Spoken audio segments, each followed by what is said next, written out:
तर अहिल्यानगरमध्ये महाराष्ट्र केसरी सामन्याची आज अंतिम लढत होते आहे। गादी गटात शिवराज राक्षे विरुद्ध पृथ्वीराज मोहोळ, तर माती गटात महेंद्र गायकवाड विरुद्ध साकेत यादव यांच्यात अंतिम लढत होते आहे। गेल्या 4 दिवसांपासून कुस्तीचे सामने रंगत असून राज्यभरातून 1000 मल्लांनी सहभाग घेतला।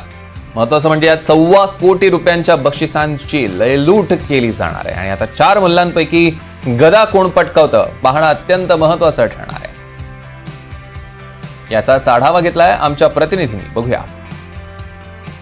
मातीमध्ये सध्या कुस्तीची रंगत पाहायला मिळते। सामने जे आहे ते अंतिम निर्णायक सामने जे आहे या ठिकाणी सुरू झाले। ब्रांज पदक असेल, बाकीचे इतर जे पदक आहेत त्यांच्यासाठीचे सामने या ठिकाणी पाहायला मिळत आहेत। या ठिकाणी जर म्हटलं तर आता कोल्हापूरचा स्वप्नील आणि पुणे जिल्ह्यातील अंगद यांच्यात हा सामना रंगलेला आहे। अतिशय चुरशीचा असा सामना आपल्याला पाहायला मिळतोय। त्याच पद्धतीने मैदानात आपण पाहू शकतो की या ठिकाणी मैदान जे आहे ते प्रेक्षकांनी खचाखच भरलेलं पाहायला मिळतंय।